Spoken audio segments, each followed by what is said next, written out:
Mutual funds investment R subject to market risk. உன் காசை வந்து நீ என்கிட்ட கொடுப்பேன், அதை நான் வந்து மார்க்கெட்டு டெப்ட் இந்த மாதிரி இடங்களில் போட்டு பழுகி பெருகி உனக்கு நான் திரும்ப கொடுப்பேன். இது ரிஸ்க்கான ஒரு விஷயம்தான். ஏறவும் செய்யலாம், இறக்கவும் செய்யலாம்.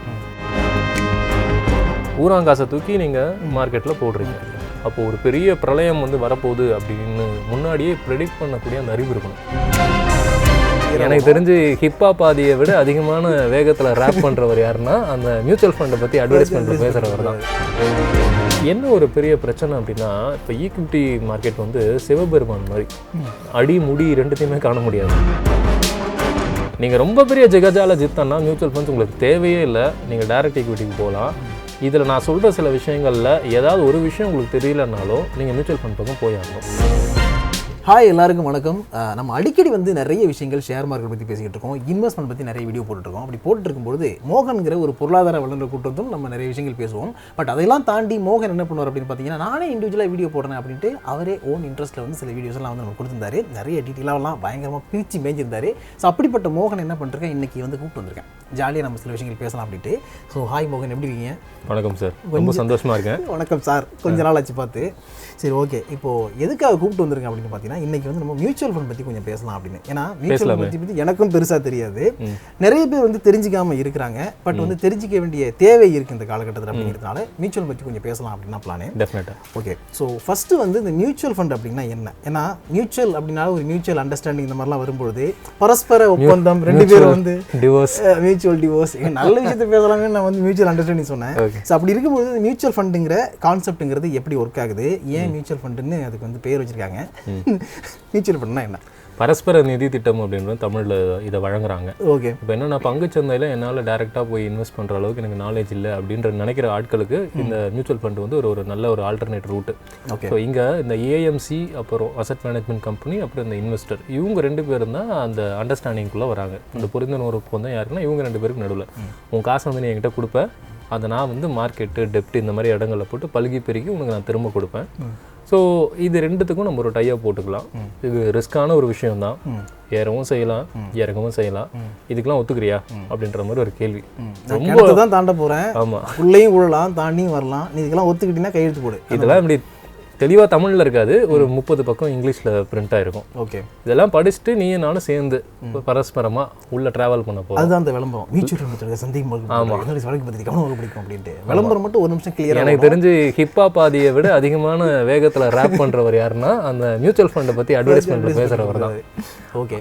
இந்த மியூச்சுவல் ஃபண்ட்ஸ் வந்து அவ்வளோ ரிஸ்க்கானது அப்படின்னு அவங்க விளம்பரப்படுத்தினாலுமே கூட ஆன லாங்கர் ரன் பார்த்தீங்கன்னா இது வந்து மற்ற சிறு சேமிப்பு திட்டங்களை விட அதிகமாகவே ரிட்டர்ன் கொடுத்துருக்கு இந்தியாவில். ஆன லாங்கர் ரன் அப்படின்னு நான் சொல்கிறது மினிமம் 7 வருடங்களாவது நீங்கள் கண்டினியூ பண்ணிங்கன்னா டெஃபினட்டாக ஒரு inflation beating small saving instruments கொடுக்குற ரிட்டர்னை விட இதில் அதிகமாகவே கொடுக்கும் உங்களுக்கு. ஓகே. இப்போ வந்து நீங்கள் ஒரு விஷயம் சொன்னீங்க, ரிஸ்க் எடுக்க தான் போகிறீங்க, அந்த ரிஸ்க்குக்காக நம்ம ஒரு அக்ரிமெண்ட் போட்டுக்கோம் அப்படிங்கிறதா இந்த மியூச்சுவல் ஃபண்ட் அப்படின்னு. அப்படி இருக்கும்போது இதை யார் வந்து கவர்ன் பண்ணுறாங்க, அது நமக்கு தேவையில்லை. இது ஒரு நல்ல கேள்வி. இது இப்போ ஆர்பிஐ வந்து பார்த்தீங்கன்னா பேங்க் எப்படி எல்லாம் ரெகுலேட் பண்ணுது, இந்த பேங்க்குங்களுக்கு எப்படி ஆர்பிஐ ஒரு தலைவரோ, கேபிட்டல் மார்க்கெட் பொறுத்த வரைக்கும் செபி தான் வந்து அதுக்கு தலைவர்.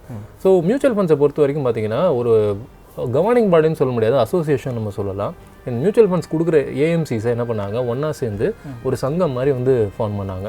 இப்போ ரியல் எஸ்டேட்டுக்குலாம் அந்த மாதிரிலாம் நீங்கள் பார்த்துருக்கலாம். அந்த கவர்னிங் பாடிஸ்லாம் ஒன்றா சேர்ந்து ஒரு ஆர்கனைசேஷன் ஆரம்பித்த மாதிரி 1995 ஏஎம்எஃப்ஐ அப்படின்னு ஒரு அசோசியேஷன் ஆரம்பித்தாங்க, association of mutual funds of India அப்படின்ற மாதிரி.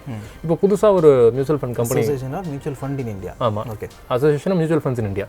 இந்த ஏஎம்எஃப்ஐயில் மெம்பர் ஆனால் தான் உங்களால் இந்த மியூச்சுவல் ஃபண்ட்ஸை வந்து விற்க முடியும், இந்த அசோசியேஷன் மெம்பர் ஆனால் தான். அண்ட் அகைன் இந்த மெம்பர்ஸ்லாம், இந்த ஏஎம்சிஸ்லாம் இருக்காங்க தெரியுமா, they will be governed by SEBI. Okay. So in simple words யார் இதுக்கு மிகப்பெரிய முதலாளி அப்படின்னு பார்த்தீங்கன்னா SEBI. So SEBI regulates mutual ஃபண்ட்ஸ்னு கூட நம்ம சிம்பிளாக சொல்லிடலாம்.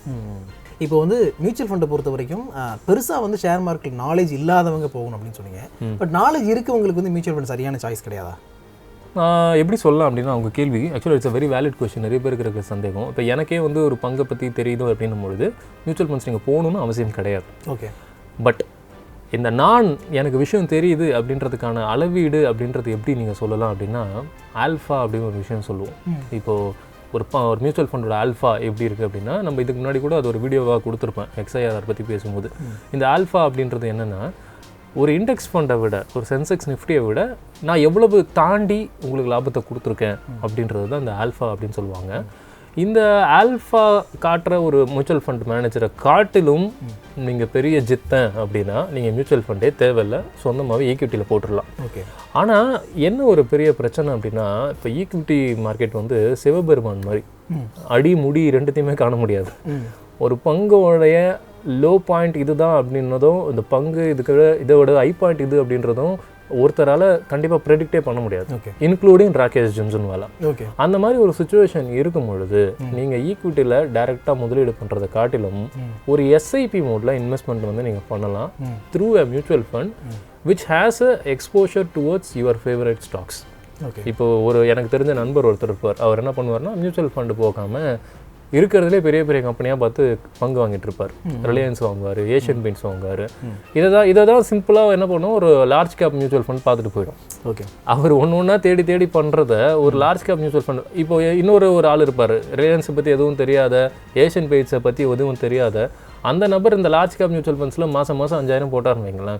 இவர் இவ்வளோ மண்டை காஞ்சி ஆராய்ச்சி பண்ணி எடுக்கிற ரிட்டர்னும் அவர் 5,000 மியூச்சுவல் ஃபண்ட்ஸ்காரருக்கு கொடுத்து எடுத்த ரிட்டர்னும் பார்த்தீங்கன்னா ஆல்மோஸ்ட் சேமாக தான் இருக்கும்.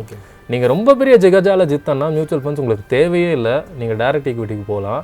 இதில் நான் சொல்கிற சில விஷயங்களில் ஏதாவது ஒரு விஷயம் உங்களுக்கு தெரியலனாலும் நீங்கள் மியூச்சுவல் ஃபண்ட் பக்கம் போய் ஆகணும். என்னென்ன விஷயம் அப்படின்னா, ஒரு பங்குக்கான இன்ட்ரின்சிக் வேல்யூ உங்களுக்கு கண்டுபிடிக்க தெரியலையா, மியூச்சுவல் ஃபண்ட்ஸ் போயிடுங்க. 52 வீக் லோ 52 வீக் ஹை கொண்டு மாறும் அப்படின்ற அந்த ப்ரெடிக்ஷனை வந்து உங்களுக்கு சரியாக சொல்ல தெரியலையா, மியூச்சுவல் ஃபண்ட்ஸ் வந்து நீங்கள் போயிடுங்க.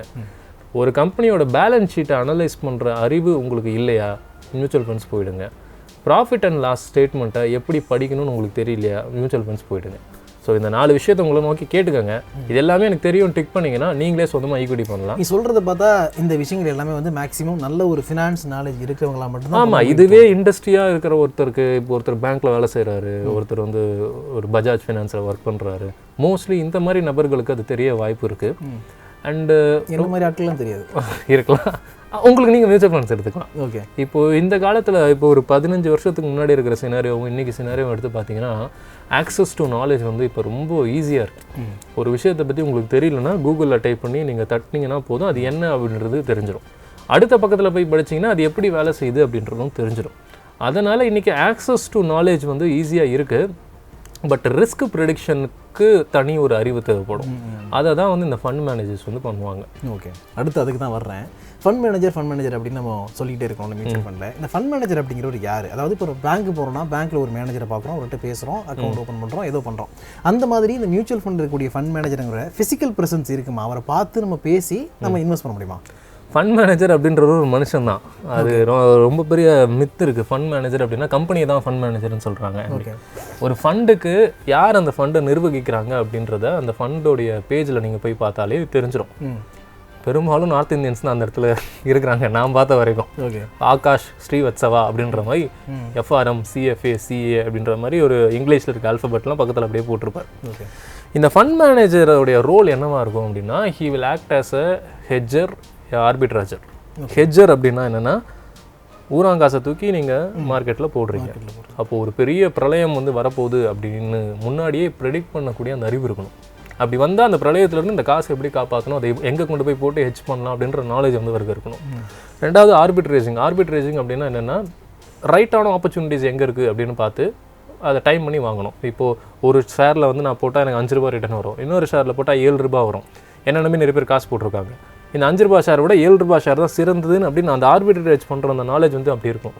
அதனால தான் நீங்கள் இந்த ஃபண்ட் மேனேஜர்ஸோட போர்ட்ஃபோலியோ எடுத்து பார்த்தீங்கன்னா அவங்க குறைஞ்சபட்சம் 10 to 15 வருஷ கலை எக்ஸ்பீரியன்ஸ் உடைய ஆளாக இருப்பாங்க. They will be SEBI registered அட்வைசர்ஸாகவும் இருப்பாங்க. They will have a minimum qualification of a CA, FRM, CFA இந்த மாதிரி இல்லை மியூச்சுவல் ஃபண்ட் சர்டிஃபிகேஷன்ஸ் அது மினிமம் அவங்க முடிச்சிருப்பாங்க.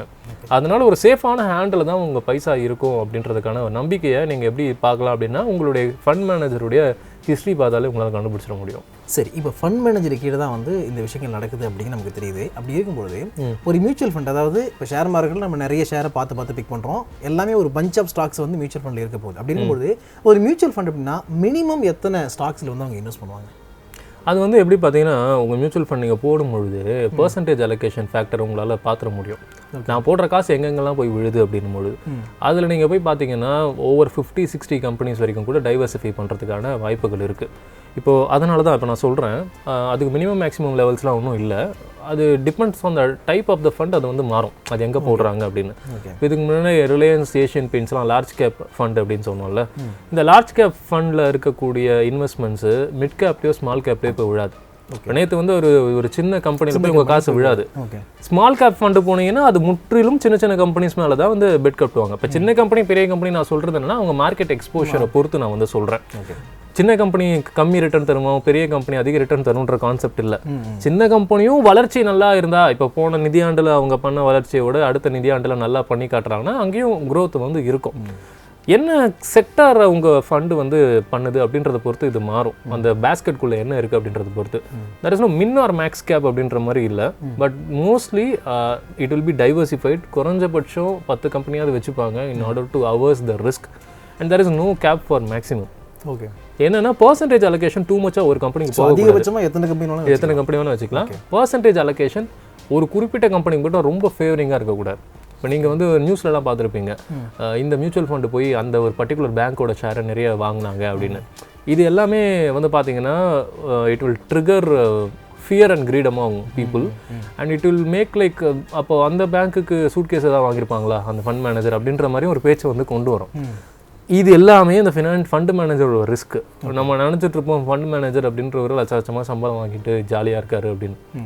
ஒரு நியூஸ் பேப்பரில் நம்ம படிக்கிற செய்தியும் ஃபண்டு மேனேஜருடைய அன்றைய கால்குலேஷனை வந்து மாற்றும். இப்போது மிடில் ஈஸ்டில் வந்து ஒரு யுத்தம் வருது அப்படின்னா ஆயில் ப்ரைஸஸ் வந்து பெரிய வாலடைல் மார்க்கெட்டுக்கு போகும். இப்போ இந்த ஃபண்டு மேனேஜரோட ஃபண்டில் நிறைய public sector, private sector oil companies இருந்தால் அன்றைக்கி நைட்டு வந்து கூத்தாடி இருக்கும் ஒரு போர்ட்ஃபோலியோ. ஓகே, இதை ஒரு உடனே சரி பண்ணணும். இன்றைக்கி வந்து இப்படி சரியாகுது அப்படின்னா அடுத்து நம்ம பர்சன்டேஜ் அலோகேஷனை கடன் மாற்றலாம். இந்த கம்பெனிஸ் என்ன ரிஸ்க்காக இருக்குதோ அதுங்கேருந்து எடுத்து மாற்றணும். இதெல்லாம் தினந்தோறும் அவங்க பண்ணுறாங்க. ஓகே, ஸோ அதனால தான் அவங்க ஒரு மைனர் எக்ஸ்பென்ஸ் ரேஷியோ அப்படின்றத கஸ்டமர்கிட்ட வாங்கிக்கிறாங்க.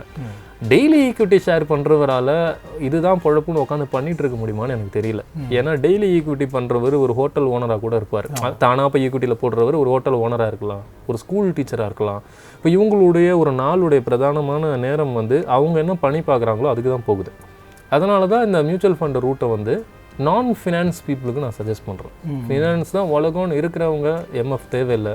அவங்க இந்த வீடியோ கூட நீங்கள் பார்க்க வேணாம், நீங்கள் ஸ்கிப் பண்ணிட்டு வேறு ஏதாவது வீரா போட்ட வீடியோஸை பண்ணி போய் பார்க்கலாம் காவேரி நியூஸில். இது எதுக்குன்னா நான் சொல்கிற இந்த நான் ஃபினான்ஸ் பேக்ரவுண்டுடைய ஆட்களுக்கான ஒரு ரூட் இது. ஓகே, இப்போ இந்த ஃபண்ட் மேனேஜர் பற்றி நம்ம பேசிகிட்டு இருக்கும்போது எனக்கு தோன்ற இன்னொரு கேள்வி என்னென்னா, ஃபண்ட் மேனேஜர் என்ன பண்ணுறாரு, நம்மளுடைய பணத்தை எடுத்து தான் அவர் வந்து இன்வெஸ்ட் பண்ணுறாரு. ஒரு இடத்துல இன்வெஸ்ட் பண்ணும்போது நமக்கே ஒரு தோறும் நம்ம காசுனா நம்ம கொஞ்சம் சேஃபாக பார்த்துப்போம், அடுத்தவங்க காசுனா அடுத்தவங்க காசு தான் ஒரு அசால்ட் இருக்கக்கூடியது ஹியூமன் நேச்சர் தான். ஓகேவா? அப்படி இருக்கும்போது இந்த ஃபண்ட் மேனேஜர் கரெக்டாக வந்து அடுத்தவங்க பணம் போயிடக்கூடாது அப்படின்னு பார்த்து இன்வெஸ்ட் பண்ணுவாருங்கிறதுக்கு என்ன உத்தரவாதம் இருக்குது? ரெண்டாவது, அந்த மாதிரி வந்து ஒரு மிஸ்டேக்காக எதுலையோ பண்ணிட்டாரு, மியூச்சுவல் ஃபண்ட் வந்து லாஸ் கொடுத்துருச்சு அப்படின்னா ஃபண்ட் மேனேஜரோட சட்டையை பிடிச்சி நம்ம கேள்வி கேட்க முடியுமா? அதுக்கு வாய்ப்பு இருக்கா? இதனால தான் வந்து இங்கிலீஷில் ஒரு வாக்கியம் சொல்லுவாங்க, mutual funds investment R subject to market risk. அந்த விளம்பரம் நீங்கள் அதெல்லாம் படிச்சுட்டு பார்த்துட்டு தானே வந்து உள்ளே வந்தீங்க அப்படின்ற மாதிரி. ஆக்சுவலாக அவங்களுக்கு அக்கௌண்டபிலிட்டி இருக்கும், இன்டர்னல் ஆஃபீஸ் அக்கௌண்டபிலிட்டி அது டெஃபினட்டாக இருக்கும். அண்ட் இந்த பர்சன்டேஜ் வாலட்டிலிட்டின்னு ஒரு லிமிட் வைப்பாங்க. இப்போ நீங்கள் உங்கள் ஆஃபீஸில் நல்லா வீடியோ போடுறீங்க அப்படின்னா உங்களுக்கு பதவி உயர்வு கிடைக்கும்.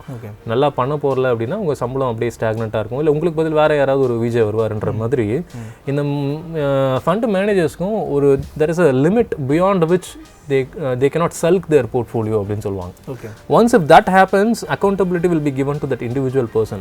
Like any other companiesல நடக்கிற மாதிரி தான். ஸோ அந்த பயத்திலே அவர் அதை கொஞ்சம் ஸ்ட்ரிஞ்செண்ட்டாக வந்து பார்ப்பாரு. லாஸ் ஆயிடுச்சுன்னா நம்ம போய் கேட்கலாமா அப்படின்னா முடியாது. ஓகே, அதில் நீங்கள் சைன் போட்டு கொடுத்துருக்கீங்க. இங்கே ஈக்விட்டினாலே ரிஸ்க் தான்.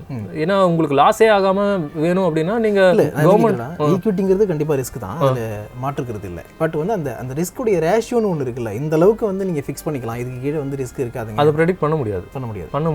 மியூச்சுவல் ஃபண்ட்லேயும் முடியாது. ஓகே, அதனால தான் அந்த 30 பக்கம் இங்கிலீஷில் எழுதி கொடுப்பாங்க அப்படின்னால அதோட சின்ன சாராம்சம் இதுதான். நம்ம 2 பேரும் ஒத்துக்கிட்டு தான் இதுக்கு வரோம். லாபம் வந்தாலும் நஷ்டம் வந்தாலும் இதுதான், இது விழுந்த இது அது என் கையில் இல்லை. ஓகே, ஏன்னா it is linked to market அப்படின்ற மாதிரி நான் போட்டுட்டேன். இதெல்லாம் பட்டவர்த்தனமாக தமிழில் உங்ககிட்ட ஓப்பனாக சொல்லிட்டேன். அது இங்கிலீஷில் ஒரு ஃபேன்சியான ஜார்கன்ஸில் வந்து அது அழகாக எழுதியிருப்பாங்க 30 பேஜஸ்க்கு. ஓகே, அதுதான் நான் சொல்கிறேன். நீங்கள் 7 வருஷ டைம் பீரியட் மாதிரி நீங்கள் மெயின்டைன் பண்ணுறீங்க அப்படின்னா இதெல்லாம் பற்றி ஒரி பண்ணிக்கவே வேண்டாம். ஏன்னா நீங்கள் சாப்பாட்டுக்கு தேவையான காசை தூக்கி மியூச்சுவல் ஃபண்டில் போட போகிறதில்ல. எக்ஸஸாக என்ன அமௌண்ட் இருக்கோ அதுதான் நீங்கள் போட போகிறீங்க. அப்படி போடுற அமௌண்ட்டையும் ஒரு 7 இயர்ஸ் அண்ட் அபவ் டென்யூர் நீங்கள் வச்சுட்டீங்க அப்படின்னா த லாஸஸ் அண்ட் அப்ஸ் ரெண்டுமே நல்லிஃபை ஆகி இட் வில் கிவ் தாராளமாக டபுள் டிஜிட் ரிட்டர்ன் வந்து உங்களுக்கு கொடுக்கும்.